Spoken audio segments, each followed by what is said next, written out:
إن الحمد لله نحمده ونستعينه ونستغفره ونعوذ بالله من شرور أنفسنا ومن سيئات أعمالنا من يهده الله فلا مضل له ومن يضلله فلا هادي له وأشهد أن لا إله إلا الله وحده لا شريك له وأشهد أن محمدًا عبده ورسوله أما بعد فإن خير الحديث كتاب الله وخير الهدي هدي محمد صلى الله عليه وسلم وشر الأمور محدثاتها وكل محدثة بدعة وكل بدعة ضلالة وكل ضلالة في النار فأعوذ بالله السميع العليم من الشيطان الرجيم بسم الله الرحمن الرحيم قاف والقرآن المجيد بل عجبوا أن جاءهم منذر منهم فقال الكافرون هذا شيء عجيب أئذا متنا وكنا ترابا ذلك رجع بعيد قد علمنا ما تنقص الأرض منهم وعندنا كتاب حفيظ بل كذبوا بالحق لما جاءهم فهم في أمر مريج يا أيها الذين آمنوا اتقوا الله حق تقاته ولا تموتن إلا وأنتم مسلمون يا أيها الناس اتقوا ربكم الذي خلقكم من نفس واحدة وخلق منها زوجها وبث منهما رجالا كثيرا ونساء واتقوا الله الذي تساءلون به والأرحام إن الله كان عليكم رقيبا يا أيها الذين آمنوا اتقوا الله وقولوا قولا سديدا يصلح لكم أعمالكم ويغفر لكم ذنوبكم ومن يطع الله ورسوله فقد فاز فوزا عظیما۔ محترم حاضرین، ہر طرح کی تعریف و توصیف، عزت اور بڑائی، بزرگی اور کبریائی اس اللہ رب العالمین کے لیے لائق اور زیبا ہے جو سارے جہان کا اکیلا خالق ہے، مالک ہے، حاکم ہے، رازق ہے، جس کے ہاتھ میں پوری دنیا کی بادشاہت ہے اور جو اپنے عرش پر ہوتے ہوئے پوری کائنات کا نظام چلا رہا ہے۔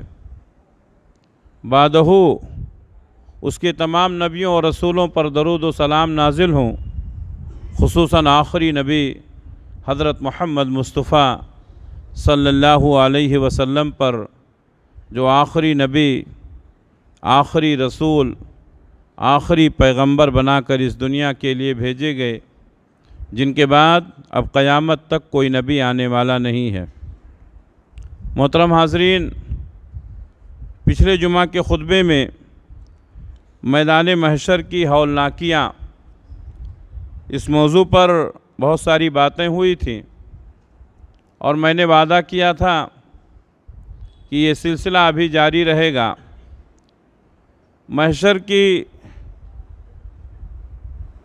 کچھ ہولناکیوں کا تذکرہ کیا تھا اور یہ بات بتایا تھا کہ محشر میں اللہ کے عرش کے سائے کے علاوہ کوئی سایہ نہیں ہوگا۔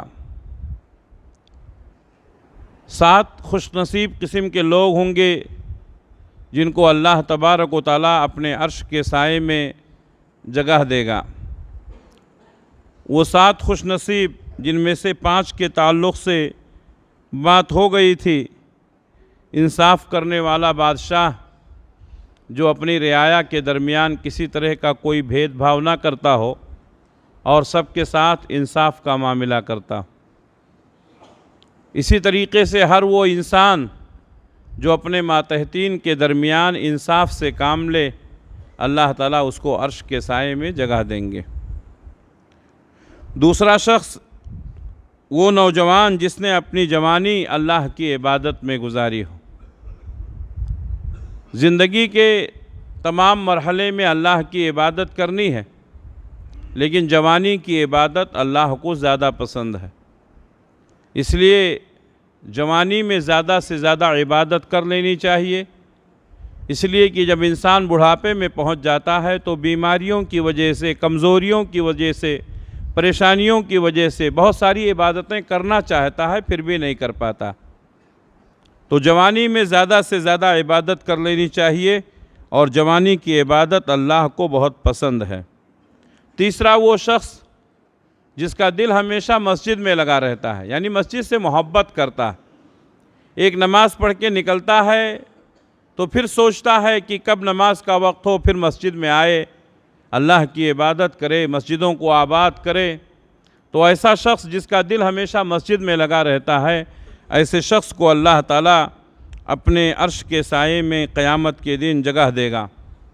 چوتھے، وہ دو شخص جو ایک دوسرے سے اللہ کی خاطر محبت کرتے ہیں، جب وہ ملتے ہیں تو بھی اللہ کے لیے، اور آپس میں جب وہ جدا ہوتے ہیں تو بھی اللہ کے لیے، یعنی انسان کسی سے دوستی کرے تو صرف اللہ کی خاطر، اور کسی سے دشمنی ہو تو بھی اللہ کی خاطر۔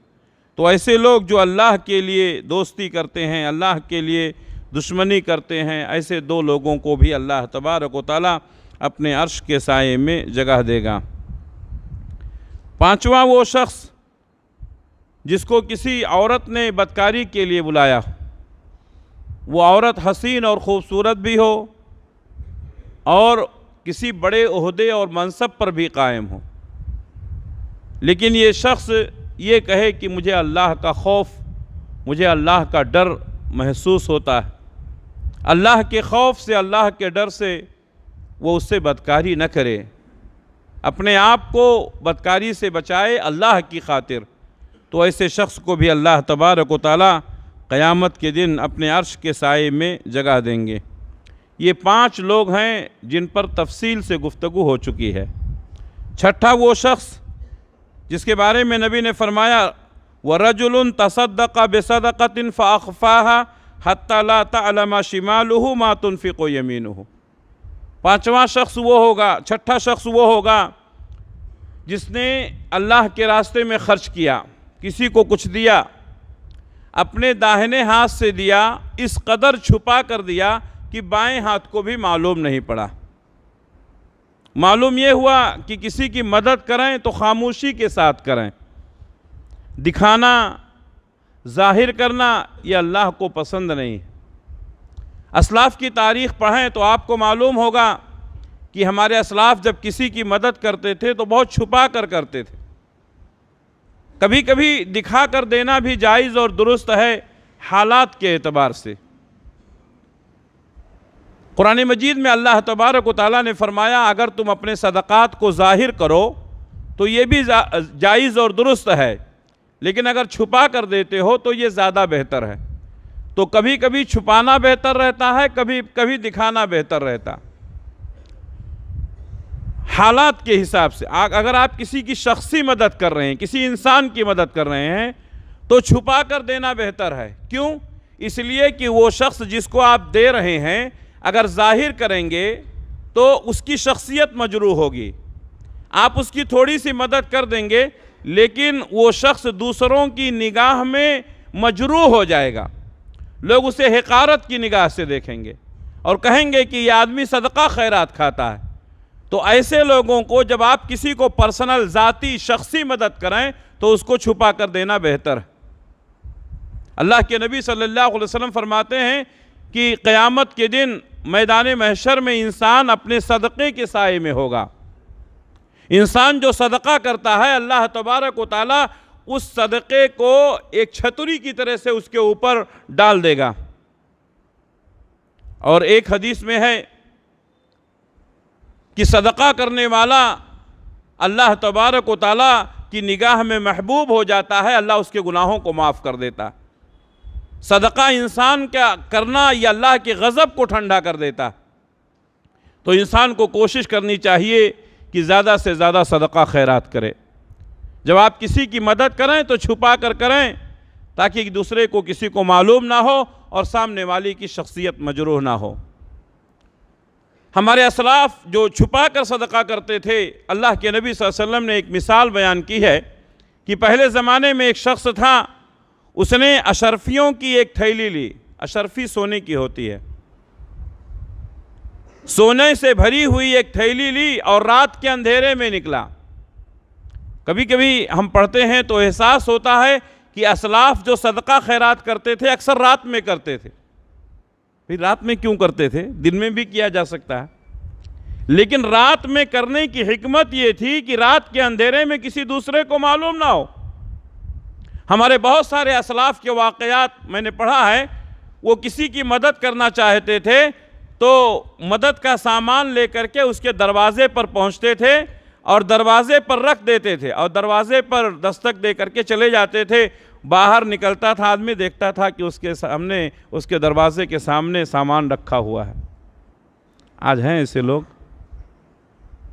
آج ہم کسی کو ٹوٹی پھوٹی چیزیں دیتے ہیں، مدد کرتے ہیں تو اس کا فوٹو کھینچتے ہیں، پیپر میں ڈالتے ہیں، واٹس ایپ پہ ڈالتے ہیں، انسٹاگرام پہ ڈالتے ہیں، فیس بک پہ ڈالتے ہیں۔ جتنا مدد نہیں کرتے ہیں اس سے زیادہ ذلیل کرتے ہیں اس کو۔ یہ چیزیں بہت تیزی کے ساتھ بڑھتی جا رہی ہیں۔ ہر چیز میں آدمی ریاکاری کر رہا ہے، ہر چیز میں آدمی دکھاوا کر رہا ہے۔ اللہ کے عرش کے سائے میں وہ شخص ہوگا، رجل تصدق بصدقۃ فاخفاها حتى لا تعلم شماله ما تنفق يمينه۔ وہ شخص اللہ کے عرش کے سائے میں ہوگا جس کے داہنے ہاتھ نے خرچہ کیا، صدقہ کیا، بائیں ہاتھ کو معلوم نہیں پڑا۔ اس لیے کچھ نیکیاں ایسی کرو جو آپ کو معلوم ہو، آپ کی بیوی کو بھی نہ معلوم ہو، آپ کے بچوں کو بھی نہ معلوم، تاکہ اللہ کے سامنے یہ کہہ سکو کہ اے اللہ یہ کام میں نے صرف تیری رضا کے لیے کیا تھا۔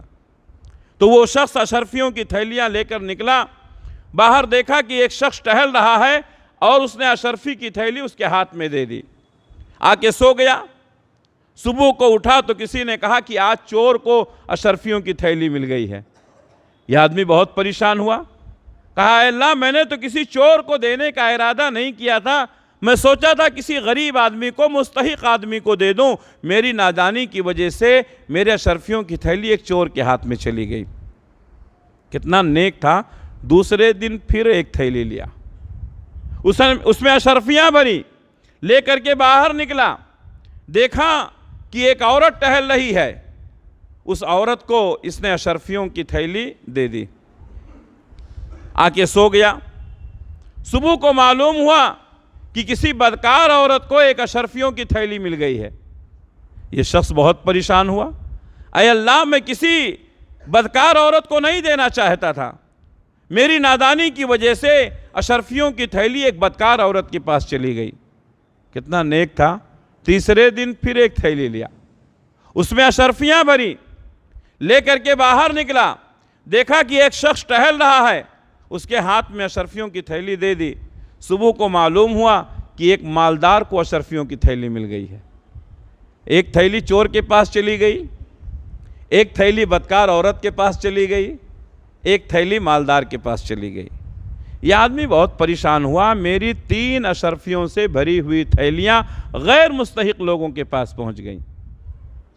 اللہ تعالیٰ نے اس وقت کے نبی کے پاس یہ وحی بھیجی، پیغام بھیجا کہ میرے فلاں بندے کے پاس جاؤ اور اس سے کہہ دو کہ اس کی 3 اشرفیوں کی تھیلیاں اللہ کے ہاں قبول ہو گئی ہیں۔ وہ چور جو چور تھا، ہو سکتا ہے اشرفیوں کی تھیلی پا کر کے توبہ کر لے، آئندہ چوری نہ کرے۔ وہ بدکار عورت جو پیسے کے لیے بدکاری کرتی تھی، جب اس کو پیسہ مل جائے گا، اشرفیاں مل جائیں گی، تو ہو سکتا ہے آئندہ وہ بدکاری نہ کرے۔ وہ مالدار شخص جو کسی کو صدقہ خیرات نہیں کرتا تھا، اس کو احساس ہوگا کہ دنیا میں کتنے لوگ ہیں جو اشرفیاں لٹانے والے ہیں، اس کے اندر بھی خرچ کرنے کا جذبہ پیدا ہوگا۔ تو 3 اشرفیوں کی تھیلیاں تمہاری اللہ کے ہاں قبول ہو گئی ہیں۔ میرے بھائیوں، صدقہ چھپا کر دو، چھپا کر دینا یہ بہتر ہے۔ کبھی کبھی آدمی ظاہر کر کے دیتا ہے۔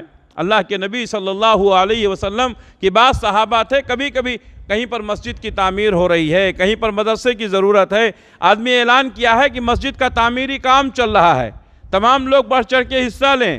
اب کوئی نہیں اٹھ رہا ہے، ایک شخص کھڑا ہوا، کہا 10,000 میری طرف سے۔ بس سنتے ہی لوگوں میں جوش آیا، کہا یہ شخص 10,000 دے رہا ہے، جس کی کوئی حیثیت نہیں۔ تو دوسرا کھڑا ہوتا ہے، کہتا ہے میری طرف سے 20,000۔ تیسرا کھڑا ہوتا ہے، کہتا ہے میری طرف سے 50,000۔ تو اس طریقے سے کبھی کبھی دکھا کر دینا بھی افضل ہے۔ جہاں حالات ایسے ہوں، یہاں کسی کی شخصیت نہیں مجروح ہوتی ہے، یہاں لوگوں کو جوش دلانا ہے۔ اللہ کے نبی صلی اللہ علیہ وسلم بھی کبھی کبھی ایسا اعلان کرتے تھے، اور صحابہ کرام اس طرح سے صدقہ و خیرات کرتے تھے۔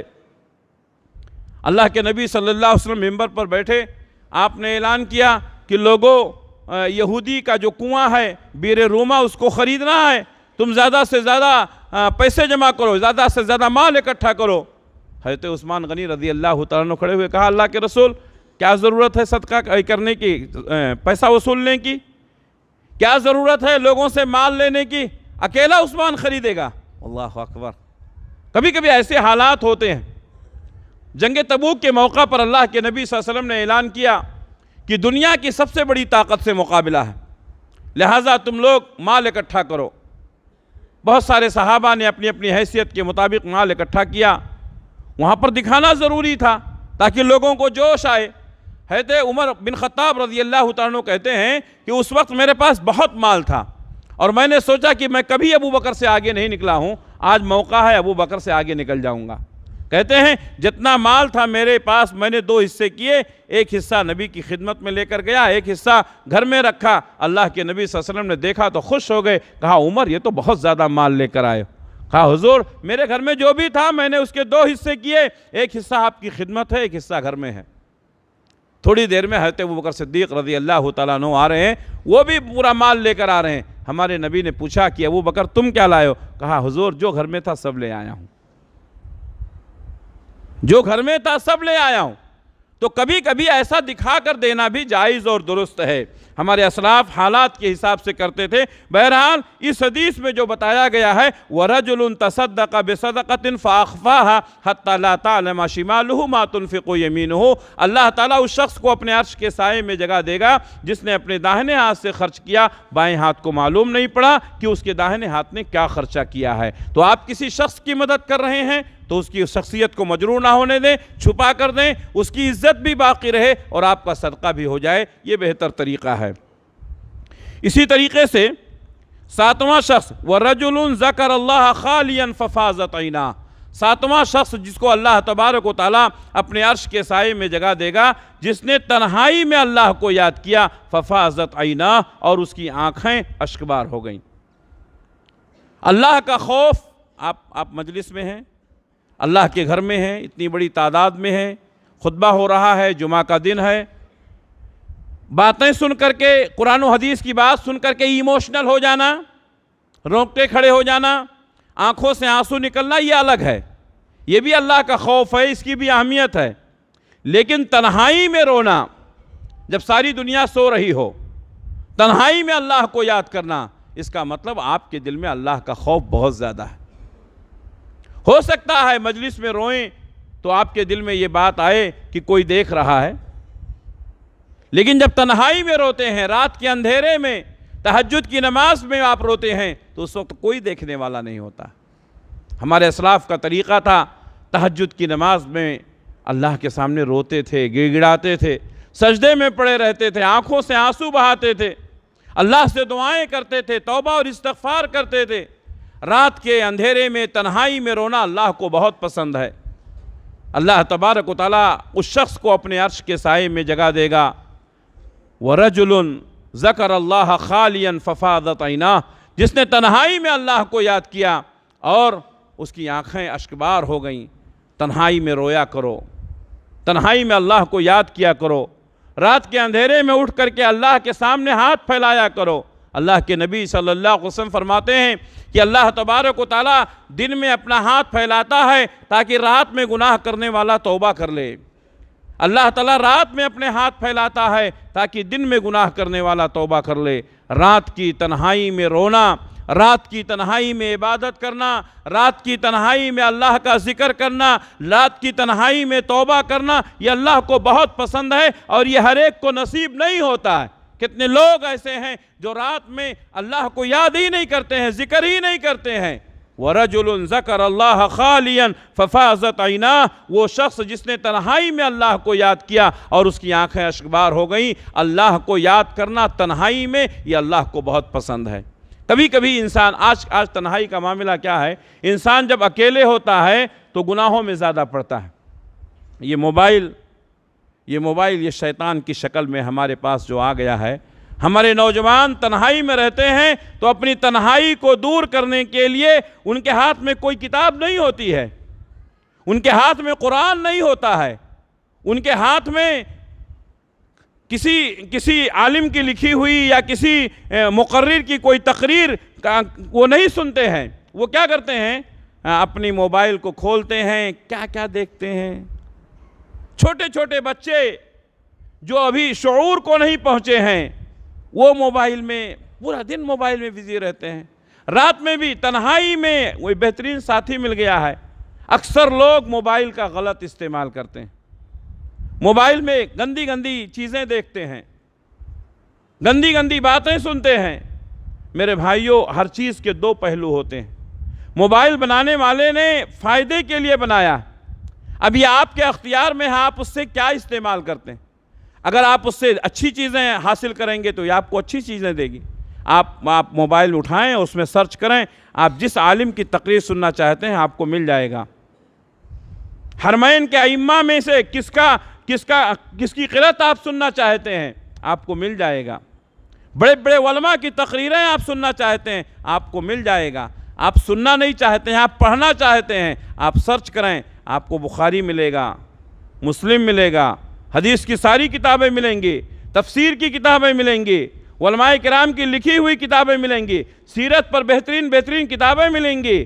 میرے بھائیوں، لوگوں نے اس کو صحیح طور پر بھی استعمال کیا، غلط طور پر بھی استعمال کیا، لیکن اکثر لوگ موبائل کا غلط استعمال کرتے ہیں، اکثریت غلط استعمال کرتی ہے، اور خاص کر جب تنہائی میں ہوتے ہیں تو تنہائی میں موبائل کا اور زیادہ غلط استعمال ہوتا ہے۔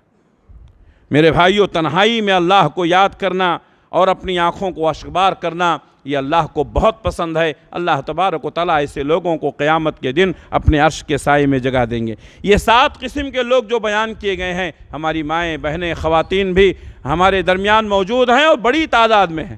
خواتین یہ سوچ رہی ہوں گی کہ یہ 7 لوگ جو ہیں اس میں صرف مردوں کا تذکرہ ہے، ایسا نہیں ہے، یہ 7 جو ہیں مردوں کے ساتھ ساتھ خواتین بھی ہیں۔ پہلی بات، وہ شخص جس نے اپنی رعایا کے درمیان انصاف کیا، خواتین کو بھی چاہیے کہ اپنی ماتحتین کے درمیان انصاف کریں۔ ایک خاتون ہیں جن کے چند بچے ہیں، اپنے بچوں کے درمیان انصاف کریں، اپنی بچیوں کے درمیان انصاف کریں۔ پچھلے جمعہ کے خطبے میں میں نے وہ واقعہ بتایا تھا کہ ایک خاتون حضرت عائشہ صدیقہ رضی اللہ تعالیٰ عنہ کے پاس آئیں اور ان کے پاس 2 بیٹیاں تھیں، کھجور کے 2 ٹکڑے کر کے دونوں بیٹیوں کو دے دیا، خود نہیں کھایا۔ حضرت عائشہ صدیقہ رضی اللہ تعالیٰ عنہ نے جب اللہ کے نبی صلی اللہ علیہ وسلم سے یہ واقعہ بتایا تو آپ نے فرمایا وہ عورت جنت میں جائے گی، اس نے اپنی بیٹیوں کے درمیان انصاف کیا ہے۔ تو خواتین کو چاہیے کہ اپنی اولاد کے درمیان انصاف کریں، وہ عورتیں جنت اللہ کے عرش کے سائے میں ہوں گی۔ اسی طریقے سے بعض خواتین ہیں جن کی کئی بہویں ہیں، بہوؤں کے درمیان انصاف کرنا چاہیے۔ یہاں خواتین کو اس لیے ایکسپلین کرنا پڑتا ہے کہ بہت ساری ہماری خواتین یہ سمجھتی جب تک ان کا نام لے کر کے نہ بتایا جائے اور ان کا تذکرہ نہ کیا جائے، سمجھتی ہیں ساری باتیں مردوں کے لیے ہوتی ہیں۔ خواتین کو چاہیے کہ اپنے بچوں کے درمیان انصاف کریں، اپنی بہوؤں کے درمیان انصاف کریں، لیکن ہوتا اکثر ایسا ہے کہ کوئی بھی خاتون اپنے ایک بیٹے کو یا ایک بیٹی کو زیادہ چاہتی ہے، اس کا زیادہ خیال کرتی ہے، دوسرے اولاد کو نظر انداز کر دیتی ہے، یا اسی طریقے سے بہوؤں کے درمیان انصاف نہیں کرتی، ایک بہو کو بہت زیادہ چاہتی ہے، دوسرے بہوؤں کو نہیں چاہتی۔ یہ غلط ہے۔ تمام اولاد آپ کی ہیں، تمام کے درمیان انصاف ہونا چاہیے، تمام بہویں آپ کی ہیں، تمام بہوؤں کے درمیان انصاف ہونا چاہیے۔ اسی طریقے سے دوسرا شخص شاب نشأ فی عبادت اللہ، وہ نوجوان جس نے جوانی اللہ کی عبادت میں گزاری ہو، یہاں مرد بھی مراد ہیں، عورتیں بھی مراد ہیں۔ وہ خواتین یا وہ لڑکیاں جو شباب کو پہنچ چکی ہیں، ان کو چاہیے کہ اپنی جوانی کی حفاظت کریں، ایسی جگہیں نہ جائیں، ایسے لوگوں سے دوستی نہ کریں جہاں ان کی عزتیں محفوظ نہ ہوں. وہ زیادہ سے زیادہ اللہ کی عبادت کی طرف توجہ دیں. ہمارے یہاں ایسا ہوتا ہے کہ جب انسان بزرگی کو پہنچتا ہے، جب اس کی عمر ڈھلنے لگتی ہے، تب وہ عبادت کی طرف بڑھتا ہے. یہی حال خواتین کا بھی ہے. جب تک ان کی شادی نہیں ہوتی ہے، جب تک ان کے بیوی بچے نہیں ہوتے ہیں، یہ سوچتی ہیں کہ یہ گھومنے پھرنے کی عمر ہے، یہ موج مستی کی عمر ہے. تو مردوں کے ساتھ عورتوں میں بھی یہ مزاج ہے. اللہ تبارک و تعالی جوانی کے ہر حصے کا حساب و کتاب لے گا، اور عمر کے ہر حصے کا حساب و کتاب لے گا. خصوصی طور پر جوانی کے بارے میں اللہ تعالیٰ پوچھے گا. مردوں سے بھی پوچھے گا، عورتوں سے بھی پوچھے گا کہ ہم نے تم کو جوانی دی تھی، اس جوانی میں تم نے کتنی عبادتیں کی. ہم دیکھتے ہیں سڑک پر چلنے والی خواتین، ایک 70 سال کی 80 سال کی بوڑھی، پورا بدن برقعے سے ڈھکا ہوا ہے، ایک دم باحیا با پردہ. اس کی بیٹی، اس کی پوتی، اس کی نواسی 17 سال کی 18 سال کی بے پردہ ہے. افسوس ہوتا ہے وہ بوڑھی 70 سال کی 80 سال کی، اس کو پردے کی ضرورت نہیں ہے. اس کو پردے کی ضرورت نہیں ہے، اس لیے کہ کوئی بھی اس کی طرف شہوت کی نگاہ سے نہیں دیکھے گا. لیکن سنسکار ایسا ہے، تربیت ایسی ہے. ان کے ماں باپ نے کیسی تربیت کی تھی کہ 70 سال کی ہو گئی، 80 سال کی ہو گئی، لیکن اس نے اپنا برقع نہیں چھوڑا. آج کل کی خواتین، آج کل کی بچیاں 17 سال کی 18 سال کی پردہ ہی نہیں کرنا چاہتی ہیں. اور پردہ تو چھوڑو، کتنی خواتین ایسی ہیں جو دوپٹہ ہی نہیں استعمال کرتی ہیں. دوپٹہ نام کی کوئی چیز نہیں رہ گئی. تو جس طریقے سے مردوں کو اللہ تبارک و تعالیٰ اپنے عرش کے سائے میں جگہ دے گا، خواتین بھی ہوں گی. نوجوان خواتین کو چاہیے کہ جوانی میں اللہ کی عبادت کریں، یہ اللہ کو زیادہ پسند ہے. تیسرا شخص جس کا دل مسجد میں لگا رہتا ہے، خواتین کو بھی چاہیے. مسجد میں لگا رہنے کا مطلب یہ ہے کہ نمازوں کا وقت پر پابندی کے ساتھ ادا کرنا، ورنہ مسجد میں کوئی کام نہیں ہے. مسجد میں آدمی آتا ہے تو نماز پڑھنے کے لیے آتا ہے، مسجد میں اس کا دل لگا رہتا ہے، یعنی نماز وقت کی پابندی کے ساتھ جماعت کے ساتھ پڑھتا ہے. یہی مسئلہ خواتین کا بھی ہے. خواتین کو بھی چاہیے کہ اپنے کام کاج کو چھوڑ کر پہلے نماز پڑھ لیں، وقت پر نماز ادا کریں، یہ زیادہ بہتر ہے. اللہ کے نبی صلی اللہ علیہ وسلم نے فرمایا کہ وہ خواتین جو وقت پر نماز پڑھتی ہیں، 5 وقتہ نمازوں کا اہتمام کرتی ہیں، اور 4 چیزوں کا ذکر کیا، وہ عورتیں جنت کے 10 دروازے سے چاہیں گی داخل ہو جائیں گی. تو نمازوں کی پابندی کرنا خواتین کے لیے بھی ہے، مردوں کے لیے. ہاں، فرق صرف اتنا ہے کہ مردوں کو مسجد میں حاضر ہو کر کے جماعت کی پابندی کے ساتھ پڑھنا ہے، اور عورتوں کو اللہ تبارک و تعالیٰ نے اس تکلیف سے آزاد رکھا ہے. وہ گھر میں پڑھ سکتی ہیں، لیکن اگر کوئی خواتین مسجد میں آنا چاہیں تو ان کے لیے مسجدوں کے دروازے کھلے ہوئے ہیں. تو اس طریقے سے اللہ تبارک و تعالیٰ نے ان کو جماعت کی پابندی کی شرط نہیں رکھی ہے. وہ گھر میں وقت پر نماز پڑھ لیں، یہ اللہ تبارک و تعالیٰ کو زیادہ پسند ہے. خواتین بھی کسی سے دوستی کریں تو اللہ کے لیے، دشمنی کریں تو اللہ کے لیے. ایسی خواتین جو اللہ کے لیے ایک دوسرے سے دوستی کرتی ہیں، ایک دوسرے سے دشمنی کرتی ہیں، ان کو اللہ تبارک و تعالیٰ اپنے عرش کے سائے میں جگہ دے گا. 5واں شخص جس کو کسی عورت نے بدکاری کے لیے بلایا، منصب والی تھی، حسین اور خوبصورت تھی، لیکن اس نے انکار کر دیا. یہی حال عورت کا ہے کہ عورت کو اگر کسی نے بدکاری کے لیے بلایا، وہ بڑے عہدے پر ہے، حسین اور خوبصورت بھی ہے، لیکن یہ عورت کہتی ہے نہیں بھئی مجھے اللہ کا ڈر ہے، میں اللہ سے ڈرتی ہوں. یہ آفسوں میں کام کرنے والی، کال سنٹروں میں کام کرنے والی خواتین، اللہ حفاظت فرمائے، بے حیائی، بے شرمی بہت زیادہ بڑھتی جا رہی ہے. عزتیں محفوظ نہیں ہیں. میں یہ نہیں کہتا ہوں کہ خواتین سروس نہیں کر سکتی ہیں، جاب نہیں کر سکتی ہیں، لیکن جاب کرنا، سروس کرنا، یہ اس وقت درست ہوگا جب آپ کی عزت محفوظ ہو. جہاں پر خواتین ہوں، آپ کے آنے جانے میں کوئی خطرہ نہ ہو، آپ جہاں قیام کرتی ہیں وہاں آپ کی عزت کا خطرہ نہ ہو، تو ایسی جگہ میں جاب کرنا، سروس کرنا کوئی حرج کی بات نہیں ہے. لیکن جہاں مخلوط لوگ ہوں، بچوں کے ساتھ بیٹھنا، نوجوانوں کے ساتھ بیٹھنا، مردوں کے ساتھ بیٹھنا، ان کے ساتھ گفتگو کرنا، ان کے ساتھ تال میل کرنا، یہ صحیح نہیں ہے. عزت کی حفاظت کرنا فرض ہے. اللہ کے نبی صلی اللہ علیہ وسلم نے جو فرمایا کہ عورت 4 چیزوں کا خیال کرے تو جنت کے 8 دروازے کھول دیے جائیں گے، اس میں سے ایک شخص ہے وہ احسنت فرجہا، جس نے اپنی شرمگاہ کی حفاظت کی.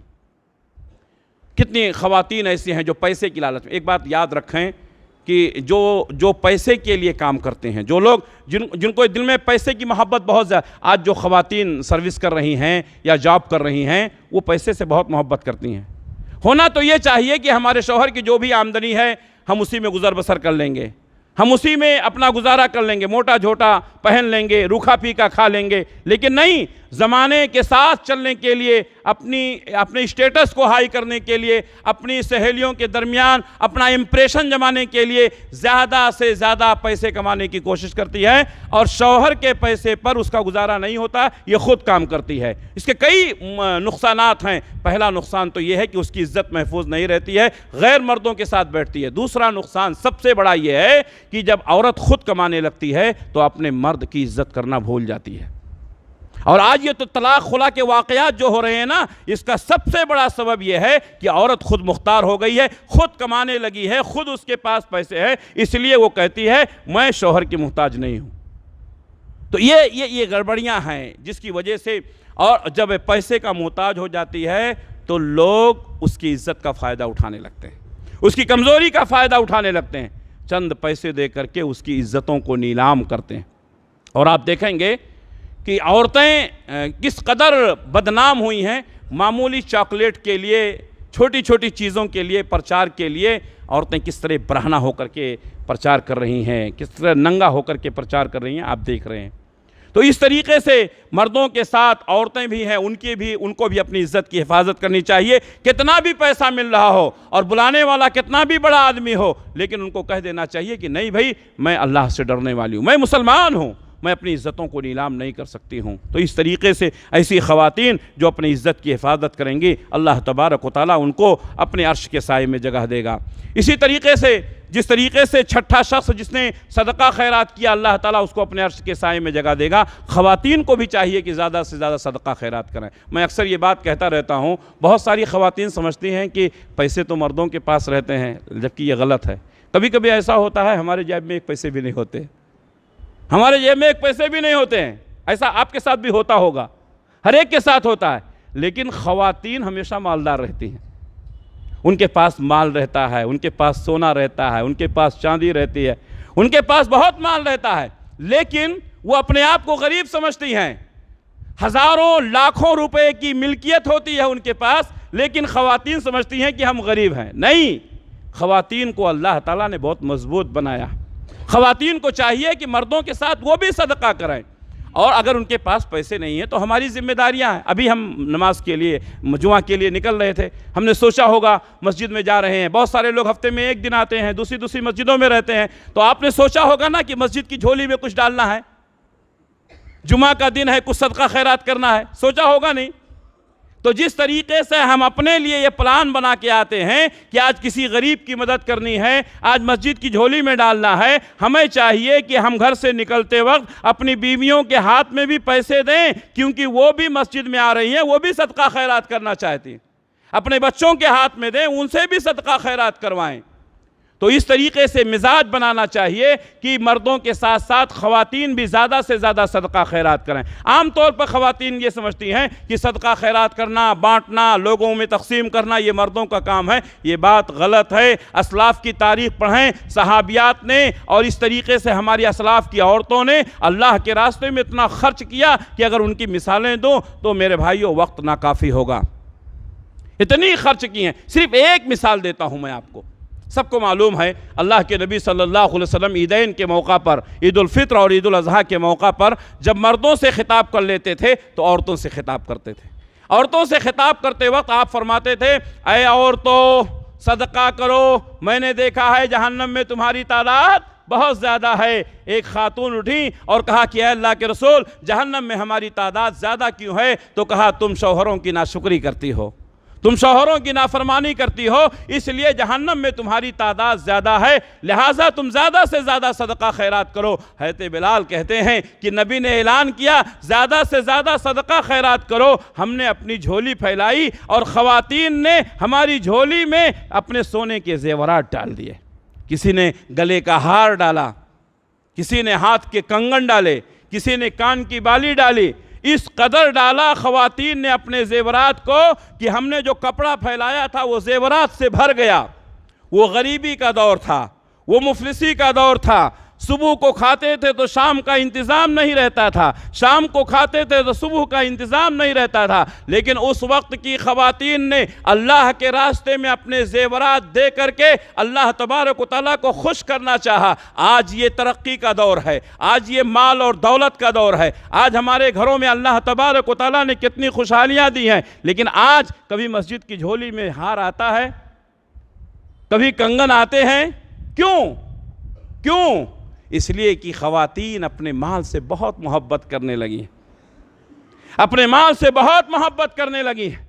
جس طریقے سے اللہ تبارک و تعالیٰ مردوں کو اپنے عرش کے سائے میں جگہ دے گا صدقہ و خیرات کی وجہ سے، ایسے عورتوں کو بھی جگہ دے گا اپنے عرش کے سائے میں صدقہ و خیرات کرنے کی وجہ سے۔ میری ماں اور بہنوں، صدقہ و خیرات کرو، اللہ کے راستے میں زیادہ سے زیادہ خرچ کرو، اللہ تعالیٰ نے تمہیں بھی دیا ہے۔ اور مردوں کو چاہیے کہ جس طریقے سے اپنے رشتہ داروں کو اپنے ہاتھ سے دیتے ہیں، خواتین کے ہاتھ میں بھی دیں کہ وہ بھی اپنے رشتہ داروں کی مدد کریں، وہ بھی زیادہ سے زیادہ صدقہ خیرات کریں۔ مردوں کو بھی چاہیے، عورتوں کو بھی چاہیے، اور ہمیں چاہیے کہ بچوں کے ہاتھ سے بھی صدقہ خیرات کرائیں۔ اسی طریقے سے وہ آخری شخص جس نے تنہائی میں اللہ کو یاد کیا اور اس کی آنکھیں اشکبار ہو گئیں، مردوں کے ساتھ عورتوں کو بھی چاہیے کہ تنہائی میں اللہ سے ڈریں، تہجد کا اہتمام کریں۔ ہم نے دیکھا ہے پہلے خواتین میں یہ جذبہ زیادہ تھا، ہماری بوڑھی ماں، دادی، نانی جو گزر گئیں ان کے اندر اللہ کا خوف تھا، وہ اللہ سے ڈرنے والی تھیں۔ آج کتنی خواتین ہیں جو 5 وقتہ نمازوں کا بھی اہتمام نہیں کرتی ہیں، تہجد تو دور کی بات ہے۔ ہمارے یہاں اگر کسی کے بیٹے کی شادی ہو گئی، گھر میں بہو آ گئی، تو اگر وہ عورت تہجد نہیں پڑھتی ہے تو لوگ اس کو کہتے تھے، ارے اب تو ساس بن گئی ہے، اب تو تیرے گھر میں بہو آ گئی ہے، کم سے کم اب تو تہجد کا اہتمام کر۔ ایسی عورتیں جن کے گھر میں بہویں آ جاتی تھیں وہ تہجد کا اہتمام کرنے لگتی تھیں۔